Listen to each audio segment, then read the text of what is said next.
Sebelum kalian menonton video ini, silakan klik tombol subscribe terlebih dahulu.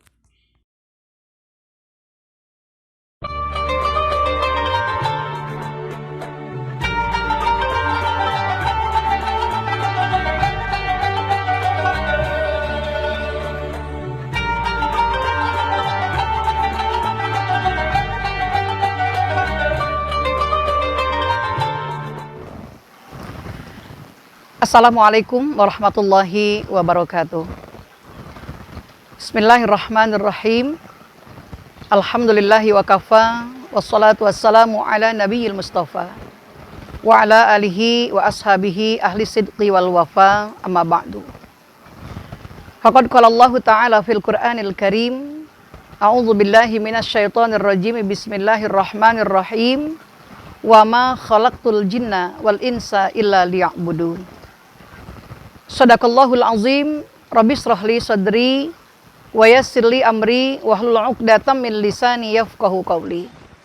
Subhanaka la ilma lana illa ma 'allamtana innaka antal alimul hakim. Saudaraku sekalian yang dimuliakan oleh Allah, alhamdulillah wa syukurillah, kita bersyukur kepada Allah karena kita masih diberikan kenikmatan yang tidak terhingga oleh Allah Subhanahu wa taala, yaitu terutama nikmat iman, Islam, sehat walafiat, dan bisa melaksanakan ibadah di bulan suci Ramadan ini. Sholawat teriring salam semoga selalu tercurahkan kepada baginda kita Rasulullah Shallallahu Alaihi Wasallam beserta sekeluarganya, sahabatnya, pengikutnya, sampai kepada kita para umatnya. Kali ini saya ingin sedikit menjelaskan tentang tujuan diciptakannya manusia. Allah nyatakan dalam Al-Quran, dalam surah Az-Zariyat ayat 56, yang berbunyi Bismillahirrahmanirrahim, wa ma khalaqtul jinna wal insa illa liya'budun. Dan tidaklah aku ciptakan jin dan manusia kecuali untuk beribadah kepada aku. Dalam ayat ini Allah nyatakan secara jelas bahwa tujuan diciptakannya manusia, termasuk juga jin, adalah untuk beribadah kepada Allah. Apakah ibadah itu? Dalam sebuah definisi yang dinyatakan oleh Syekhul Islam Ibnu Taimiyah, bahwa ibadah adalah semua yang mencakup apa-apa yang disenangi oleh Allah, yang diridhoi oleh Allah, baik berupa ucapan ataupun perbuatan. Jadi setiap perbuatan dan ucapan yang diridhoi dan disenangi oleh Allah itu adalah ibadah. Secara garis besar, ibadah itu terbagi dua. Yang pertama adalah ibadah mahdhoh, dan yang kedua adalah ibadah ghair mahdhoh. Ibadah mahdhoh adalah ibadah yang memang aslinya atau murninya dia adalah ibadah yang diperintahkan oleh Allah. Dan tujuannya pun hanya untuk akhirat. Tuntunannya jelas ada di dalam Al-Quran dan hadis. Contoh ibadah mahdhoh adalah kita melaksanakan sholat yang 5 waktu. Al-Quran sudah menjelaskan perintah sholat itu berkali-kali. Aqimus sholah. Aqimus shalah. Dirikanlah oleh kamu sholat. Ya. Atau dalam ayat-ayat yang lain, alladzina yuqimunas shalah, orang-orang yang mendirikan sholat. Dalam hadis pun dinyatakan secara jelas bagaimana kewajiban sholat itu. Selain daripada kewajibannya, tuntunannya pun jelas, karena dalam Al-Quran ataupun dalam hadis, waktu-waktu kita melaksanakannya diperintahkan secara tertib. Tidak bisa kapan saja kita melakukannya. Ya, begitu pula dalam hadis dinyatakan seperti dalam masalah sholat, shollu kama ra'aitumuni usolli. Sholatlah kamu sebagaimana aku mengerjakan sholat. Jadi kalau ibadah mahdhoh adalah ibadah yang murni, dia adalah ibadah karena Allah Subhanahu wa taala sudah memerintahkannya dan sudah mengaturnya. Kalau ibadah yang kedua adalah ibadah ghair mahdhoh. Ibadah ghair mahdhoh ini adalah ibadah yang tidak secara langsung atau tidak secara murni, itu adalah ibadah yang akan mendapatkan pahala bagi pekerjanya atau bagi pelakunya. Contohnya seperti kita makan atau kita minum. Ya. Kita mau makan, kita mau minum, atau kita tidak makan ataupun kita tidak minum, itu sebenarnya tidak menjadi masalah buat kita. Tapi karena ada tuntunan, ya, kulu washrobu, makanlah kamu dan minumlah kamu, maka ini pun bisa menjadi ibadah yang bernilai pahala kalau niat kita melakukannya adalah semata-mata karena Allah dan untuk beribadah kepada Allah. Ketika kita makan, kita niatkan untuk menegakkan tulang rusuk kita supaya kita bisa semangat beribadah. Ketika kita makan, kita niatkan supaya kita kuat untuk melakukan ibadah, ketaatan kita kepada Allah. Nah, ini bahkan menjadi pahala juga di sisi Allah. Sehingga ada sebuah ungkapan, kamin amalin yatasawwaru bi surati a'malid dunya payasiru bi a'malil akhirah bi husnin niyah. Berapa banyak amal-amalan yang sepertinya itu adalah amalan dunia yang tidak bernilai pahala, tapi bernilai pahala di sisi Allah karena bagusnya niat. Sekali lagi, secara garis besar, ibadah itu terbagi dua, ada ibadah mahdoh dan ada ibadah ghair mahdoh. Dan kenapa Allah perintahkan kita untuk beribadah? Bahkan tujuan diciptakannya kita pun adalah untuk beribadah.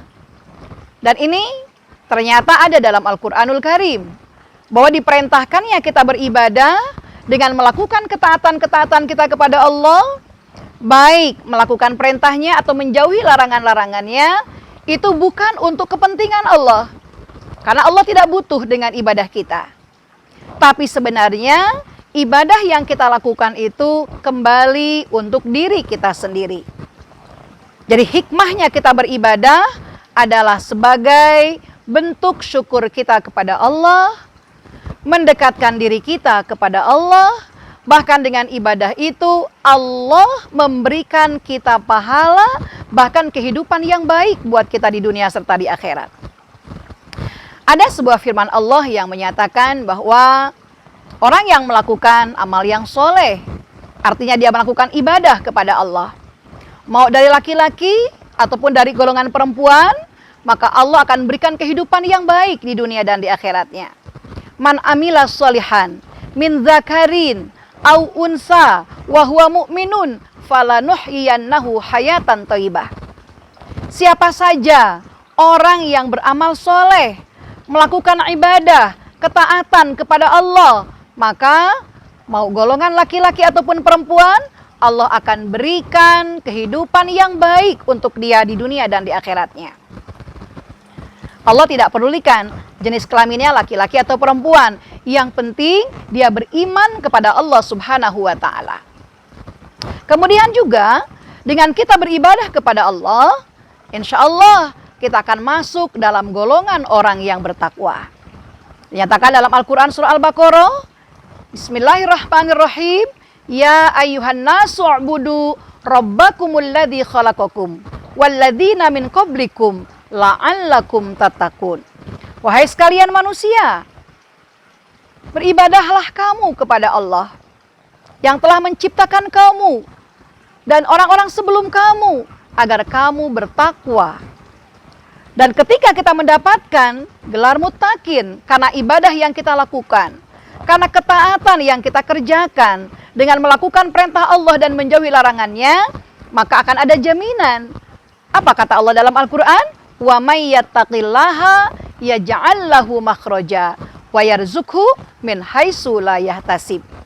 Dan orang yang bertakwa kepada Allah, orang yang bertakwa kepada Allah, karena dia melakukan ketaatan, beribadah kepada Allah dengan melaksanakan perintahnya dan menjauhi larangan-larangannya, maka imbalan yang Allah berikan adalah wa may yattaqillaha yaj'al lahu makhraja.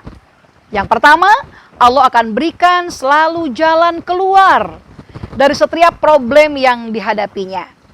Dia akan mendapatkan solusi dari setiap masalah yang dideritanya. Bahkan jaminan yang keduanya adalah wa yarzuqhu min haitsu la yahtasib. Orang itu akan mendapatkan rizki dari rizki yang tidak disangka-sangkanya. Subhanallah, ini adalah manfaatnya ibadah buat kita. Jadi bukan buat Allah. Contohnya seperti sekarang, kita melaksanakan puasa. Ini bukan buat Allah. Walaupun ada dalam sebuah hadis qudsi, kullu amal ibni adam lahu illa saum, as-saum li wa ana ajzi'u bihi. Semua amalan manusia adalah untuk dirinya, kecuali puasa. Puasa untukku, kata Allah, dan aku yang akan membalasnya.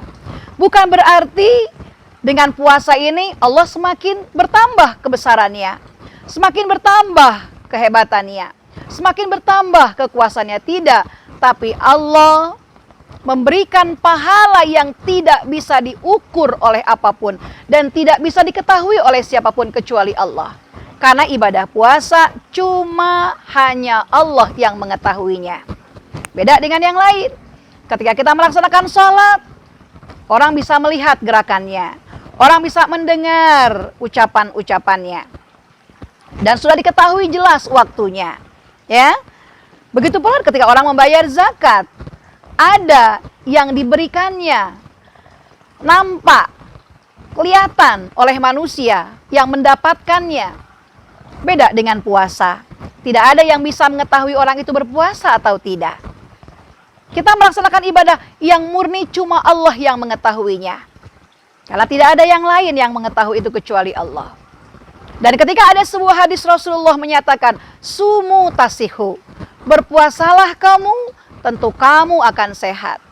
Karena di dalam berpuasa ada satu proses yang disebut dengan autolisis. Artinya apa? Ketika kita sedang berpuasa, ada masa jeda di mana pencernaan kita tidak bekerja. Kalau kita makan, itu biasanya kurang lebih 8 jam pencernaan kita bekerja untuk memproses makanan tersebut. Tetapi ketika kita berpuasa, kita sahur jam 4, wajar kalau jam 12 kita sudah lemes, kita sudah lapar. Kenapa? Karena biasanya jam 12 kita sudah makan. Ya, tetapi ketika kita berpuasa, ini adalah masa jeda di mana pencernaan kita beristirahat. Ketika sedang beristirahat itulah ada masa di mana terjadilah proses pembuangan dari sel-sel mati atau yang rusak dalam tubuh kita. Sehingga wajar kalau kemudian kata Rasulullah, sumu tasihu. Berpuasalah kamu, kamu akan sehat. Jadi ibadah puasa bukan untuk Allah, tapi untuk kita juga. Ya, walaupun Allah yang akan memberikan pahalanya dan cuma Allah yang mengetahuinya. Sekali lagi, kita harus tahu bahwa tujuan diciptakannya kita adalah untuk beribadah kepada Allah Subhanahu wa taala. Terakhir, ada sebuah hadis qudsi yang menyatakan keberuntungan buat orang yang beribadah.